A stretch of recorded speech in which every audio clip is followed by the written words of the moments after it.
Good morning student, मैं Yogendra sir. आज मैं क्लास 10th के लिए फर्स्ट वीडियो प्रोवाइड करने जा रहा हूँ केमिस्ट्री का, जिसमें से मैं बहुत अच्छे से समझाने की कोशिश करूँगा आपको कि एक एक वर्ड मेरा आपको अच्छे समझ में आए, और जो भी मैं लिखूँ या मैं जो भी बताऊँ यहाँ पर उसको आप लोग भी अच्छे से समझें, जिससे कि आपको ये जो चैप्टर है अच्छे से समझ में आए। मैं मानता हूँ कि जो हाई स्कूल लेवल होता है उसमें बच्चे थोड़ा सा केमिस्ट्री पढ़ने के लिए थोड़ा सा वीक होते हैं, उनको थोड़ा सा समझ में नहीं आती, रिएक्शन समझ में नहीं आती, किस तरह से हम रिएक्शन को समझें, उनको कैसे हम उनको बैलेंस करें। इसलिए मैं ये वीडियो बना रहा हूँ। मैं चाहता हूँ सबको वीडियो पसंद भी आएगा। तो देखिए, जैसे मान लो कोई भी केमिकल इक्वेशंस होती है, केमिकल रिएक्शन एंड इक्वेशंस। तो केमिकल रिएक्शन इक्वेशंस क्या होती हैं उनके बारे में डिटेल्स में बताऊंगा आपको।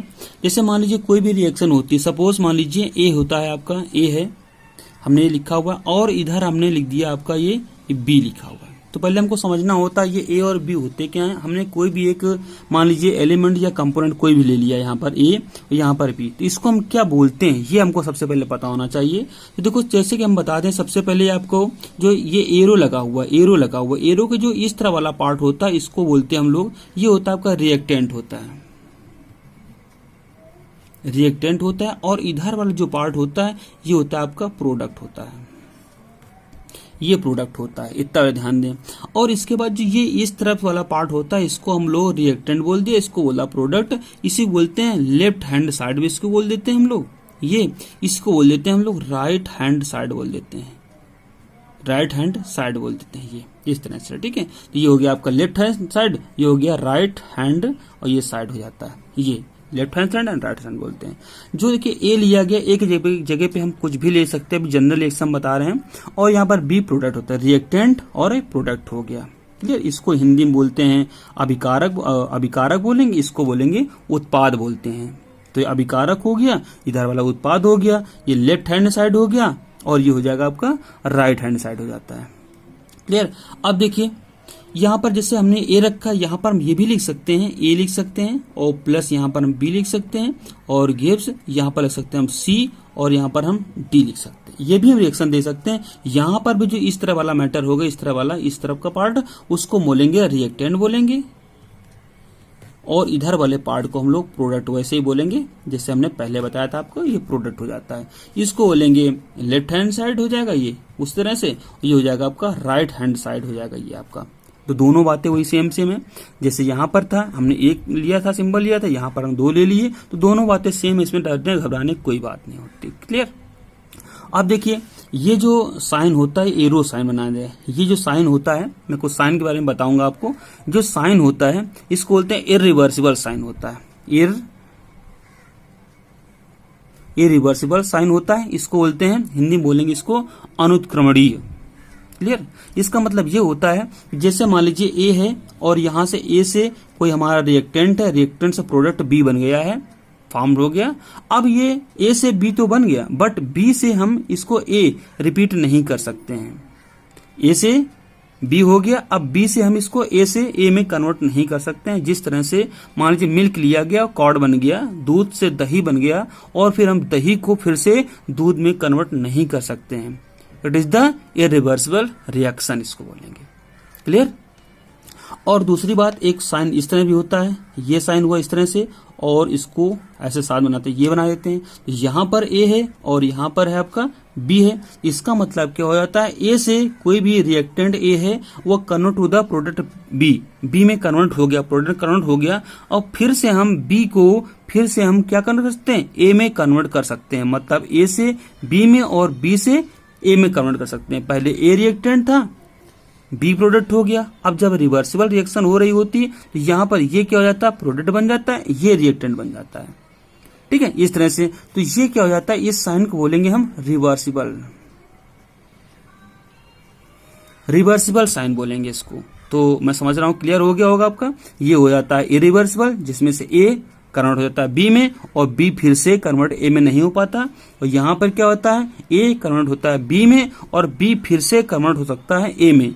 तो ये बोलता है रिवर्सिबल, और ये हो जाती है आपकी इरिवर्सिबल रिएक्शन होती है। ये बातें होती हैं इसकी। क्लियर। अब देखिए एक मैं और साइन बता दूं आपको, जैसे कहीं पर रिएक्शन कोई लिखी होती है, मान लीजिए सपोज ये लिखा हुआ आपका Zn और प्लस H2, ये SO4 लिखा हुआ है, इधर बन जाता है आपका ZnSO4 और प्लस बन जाता है यहाँ पर H2, और यहाँ पर एक साइन लगा होता है ये। अब हम सिर्फ साइन की बात करेंगे, तो यहाँ पर ये एक साइन लिखो, H2 के पास में एक साइन लग गया, ये साइन, एरो साइन, ऊपर की ओर एरो लगा हुआ, इसका मतलब होता है जो भी ये बना हुआ है वो गैसियस है, वो गैस है, इसलिए इसका साइन ऊपर की ओर बना। कहीं मिलता है आपको तो उसको समझ जाइए आप, ये गैस स्टेट में है, गैस बना हुआ है। क्लियर। अब देखिए यहीं पर ऐसा ही कहीं पर साइन मिलेगा, उल्टा साइन लिखा मिलेगा आपको इस तरह से, जैसे ये गैस के लिए था तो इस तरह साइन मिलता है, तो इसको बोलते हैं हम लोग PPT। PPT मतलब क्या होता है, ये प्रेसिपिटेट होता है। क्लियर। अब गैस तो समझ रहे होंगे आप लोग अच्छे से, बट प्रेसिपिटेट नहीं समझ रहे होंगे क्या होता है। तो प्रेसिपिटेट मतलब ये होता है, जैसे मान लीजिए एक चाक लिया हमने, ये मिट्टी लिया हमने और वाटर में डिजॉल्व कर लिया हमने उसको, और वाटर में डिजॉल्व करने के बाद हिलाया, हिलाने के बाद उसको हमने रख दिया, तो कुछ समय बाद देखें क्या जो मिट्टी होती है निचले बॉटम में बैठ जाती है और पानी पानी ऊपर बचता है। जो नीचे बैठा हुआ पार्ट होता है बॉटम में उसके, it is called the PBT, या इसको बोलेंगे हम प्रेसिपिटेट, हिंदी में बोलते हैं इसको अवक्षेपण बोलते हैं, अवक्षेप बन जाता है। और ऐसी रिएक्शन कौन सी हो जाती है, उसकी रिएक्शन को बोलेंगे हम अवक्षेपण रिएक्शन, प्रेसिपिटाइजेशन रिएक्शन बोलेंगे। तो ये कुछ जनरल टर्म्स थे जिनके माध्यम से बताना चाह रहा हूं आपको। अगर ये टर्म्स क्लियर होते हैं आपके अच्छे से, तो फिर आगे समझने में आपको कोई डाउट नहीं हो, कोई परेशानी नहीं होगी और आराम से आप समझ जाएंगे। ठीक है, तो ये सब बातें थी। अब देखिए कुछ चीजें और होती हैं, जैसे मान लीजिए ये जैसे लिखा हुआ, यहाँ पर लिखा हुआ है आपका ये H2O लिखा हुआ है, H2O। ठीक है, अब इसके यहाँ पर लिखा होगा, मान लीजिए L फॉर्म, L लिखा होता है यहाँ पर ये, तो इसका मतलब क्या होता है, जो H2O होता है वो कैसा, लिक्विड फॉर्म है। L का मतलब होता है लिक्विड, ये लिक्विड फॉर्म में होता है। क्लियर। H2O ही लिखा होगा इस तरह से H2O। अगर एक गैसीय स्टेट में लिखा है तो मतलब गैसीय फॉर्म में H2O है, सिंबल की बात कर रहे हैं, गैसीय स्टेट में है, या इसको हम गैसीय स्टेट में H2O होने का मतलब होता है ये वेपर फॉर्म में, तो ये गैसीय स्टेट में हो गया। क्लियर। अब देखो अगर H2O ही लिखा है इस तरह से, H2O है, यहाँ पर S अगर है, S बना हुआ है यहाँ पर इस तरह से S है, तो इसको हम बोलेंगे हम सॉलिड फॉर्म में। सॉलिड फॉर्म मतलब ये आइस फॉर्म में होगा, बर्फ के रूप में हो जाता है। तो किसी भी कंपाउंड के साथ में, जैसे मान लीजिए H2SO4 यहाँ पर लिक्विड हो गया, तो ये कैसा हो गया, लिक्विड फॉर्म में हो गया। ये G का मतलब गैसीय फॉर्म में हो गया, S का मतलब होता है आपका सॉलिड फॉर्म में होता है। अगर कहीं पर लिखा होता है एक्वस, A और Q ऐसा लिखा होता है कहीं पर एक्वस मतलब होता है वो एक्वस सोल्यूशन होता है, किसी भी सब्सटेंस को वाटर में डिसॉल्व कर दिया जाता है, it is called the aqueous solution. जैसे मान लीजिए NaCl होता है, NaCl, इसको क्या किया गया, वाटर से डिसॉल्व कर दिया गया, तो ये एक्वस ऐसा लिखा हो जाएगा, तो एक्वस सोल्यूशन ऑफ वाटर हो गया। तो NaCl को वाटर में डिसॉल्व किया गया, it is called the aqueous solution of the water. ये NaCl और dissolve in the water, it is called the aqueous solution of the water. ये टर्म्स काफी टर्म्स थे जो केमिस्ट्री सबसे पढ़ने से पहले आपको ये सारे टर्म्स क्लियर होना चाहिए। अगर क्लियर होंगे टर्म्स तो आप आसानी से उसको समझ सकते हैं, पढ़ सकते हैं। तो अब हम टॉपिक में पहुंचते हैं, क्या होता है केमिकल इक्वेशंस होते हैं, उनके बारे में बात करेंगे। तो देखिए यहाँ पर चैप्टर आपका है केमिकल रिएक्शंस एंड इक्वेशंस होते हैं। तो केमिकल इक्वेशंस क्या होते हैं इनके बारे में पहले हम बात करेंगे। व्हेन जैसे मान लीजिए कोई केमिकल इक्वेशन होती है, जैसे हमने बताया A गिव्स B, तो एक केमिकल इक्वेशन होगी, कोई केमिकल सब्सटेंस लगे हो केमिकल इक्वेशन हो जाती है। यहां पर क्या शो किया गया है रिएक्शन में, when magnesium ribbons is burn with oxygen it's get converted in the magnesium oxide. जैसे मान लीजिए कोई मैग्नीशियम होता है, अभी मान लीजिए हमको सिंबल्स नहीं पता है, तो सिंबल्स नहीं पता हमको, तो हम क्या करेंगे, जब सिंबल नहीं पता होते तो हम मान लीजिए उसका नाम से केवल काम करते हैं उसका। ठीक है, ये हो गया आपका मैग्नीशियम हो गया। मैग्नीशियम को क्या किया, बर्न किया गया, मैग्नीशियम रिबन था उसको बर्न किया गया। बर्न करते हैं जब किसी भी सब्सटेंस को हम लोग बर्न करते हैं, सब्सटेंस या कोई भी मैटर होता है उसको बर्न करते हैं, तो ऑक्सीजन के प्रेजेंस में बर्न करते हैं। विदाउट ऑक्सीजन किसी भी चीज को हम बर्न नहीं कर सकते। तो यहाँ पर मान लीजिए O2 था, O2 से हमने बर्न किया, और ये क्या है ऑक्सीजन, ऑक्सीजन टू फॉर्म क्या हो जाता है मैग्नीशियम ऑक्साइड, मैग्नीशियम ऑक्साइड, ये हो गया। अब देखिए केवल सिर्फ हम इसके नेम से रिएक्शन पढ़ रहे हैं। मैग्नीशियम रिबन था उसको बर्न किया गया ऑक्सीजन के साथ में, बनता क्या है मैग्नीशियम ऑक्साइड। तो ये इसी जैसे मान लीजिए लिख दिया हमने, इसको नेम से लिखा हुआ, इसको हम लिख सकते हैं कैसे, ये मैग्नीशियम था, सिंबल हमको लर्न करना पड़ेगा, मैग्नीशियम हुआ और ऑक्सीजन के साथ हमने बर्न किया ऑक्सीजन O2 और फॉर्म क्या हो गया आपका MgO, ये बन के तैयार हो गया आपका। इसको बैलेंस करते हैं अगर यहाँ पर हम 2 और यहाँ पर 2, ये रिएक्शन पूरी बन के तैयार हो जाती है। Magnesium burn with the oxygen to form the magnesium oxide, ये रिएक्शन होती है। इसी बोलते हैं हम लोग केमिकल इक्वेशंस बोलते हैं इसको। तो देखिए यहाँ पर क्या है, मैग्नीशियम इसको बर्न किया गया, बन गया मैग्नीशियम Mg प्लस O2 और MgO फॉर्म हो गया। इसको बोलेंगे मैग्नीशियम, ये ऑक्सीजन हो गया, बन गया मैग्नीशियम ऑक्साइड। तो इसके इस तरह वाला रिएक्टेंट होता है और इसके इस तरह वाला होता है आपका प्रोडक्ट होता है। तो ये हो जाता है रिएक्टेंट और ये हो जाता है आपका प्रोडक्ट। ये एरो की इस तरफ जो होता है इसको बोलते हैं लेफ्ट हैंड साइड और इसको बोलते हैं हम लोग राइट हैंड साइड, जैसा मैं बता चुका हूँ पहले।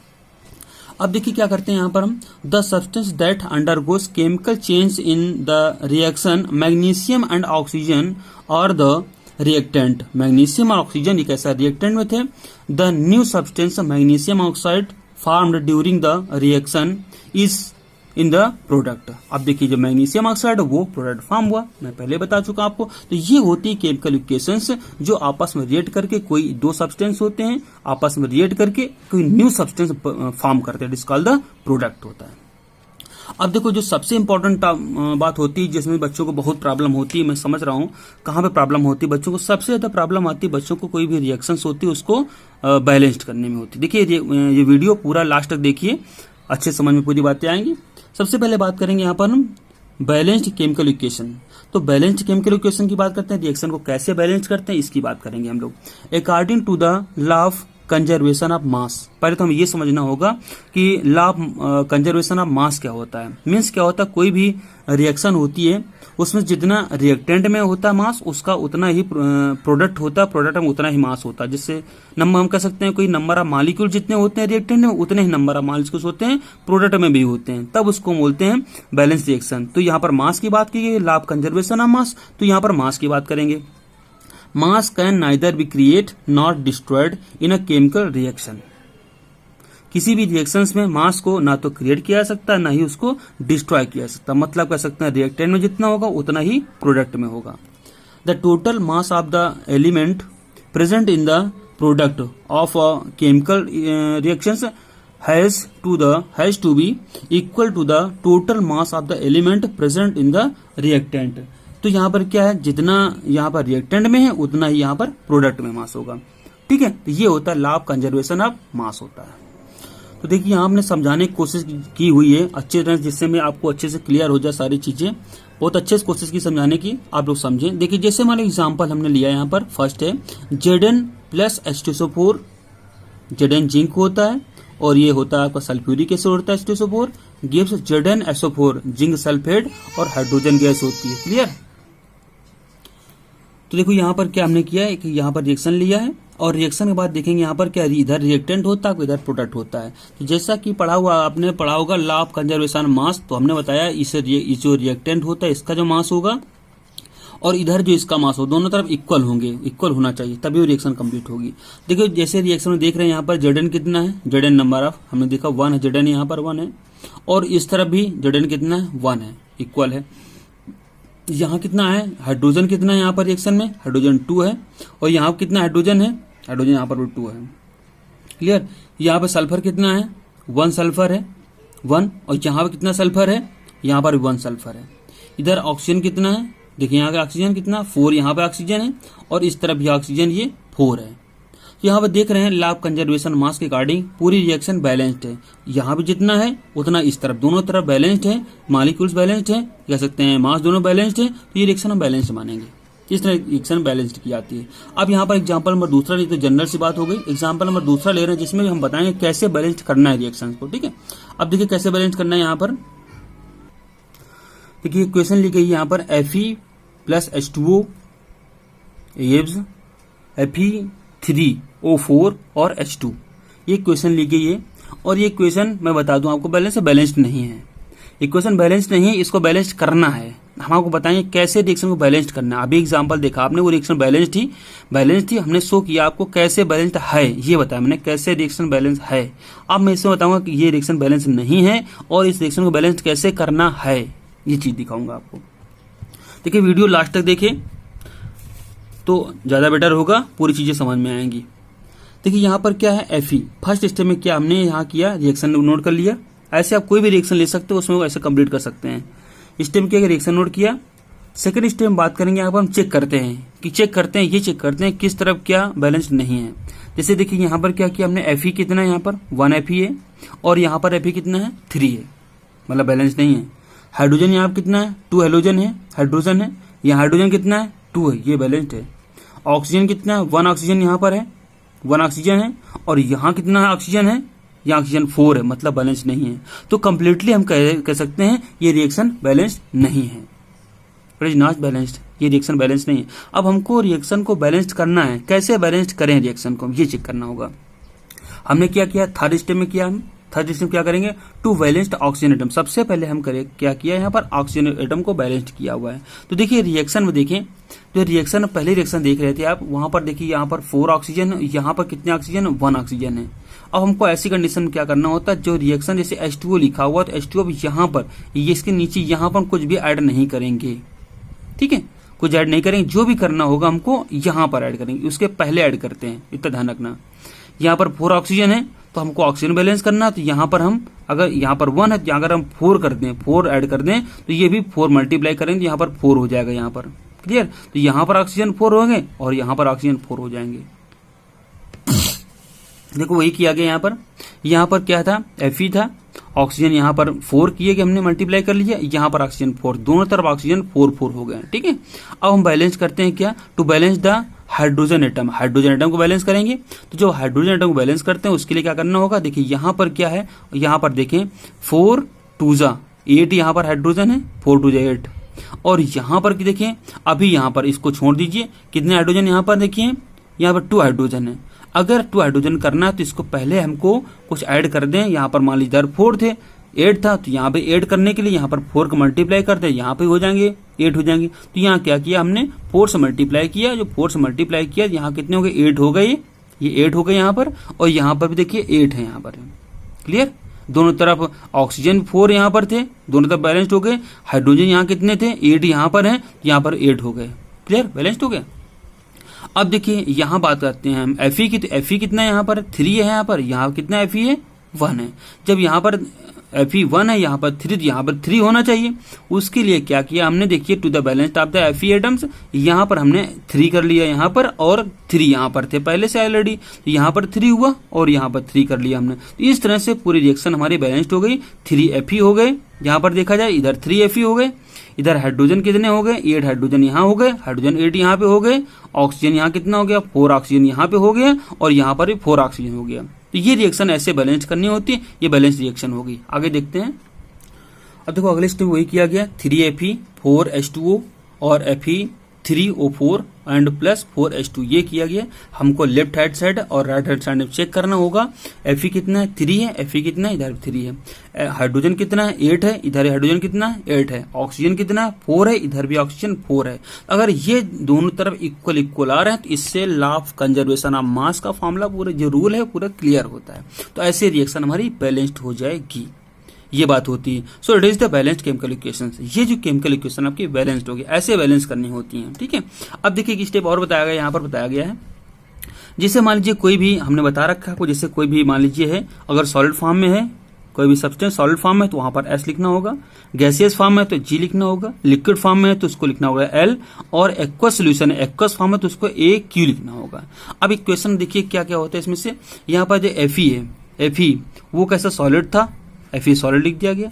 H2O था, यहाँ पर गैसियस फॉर्म में है, H2O तीनों फॉर्म में होता है, गैसियस फॉर्म में होता है, लिक्विड फॉर्म में होता है और सॉलिड फॉर्म में भी होता है, बट यहाँ पर गैसियस फॉर्म में मीन्स वेपर फॉर्म में।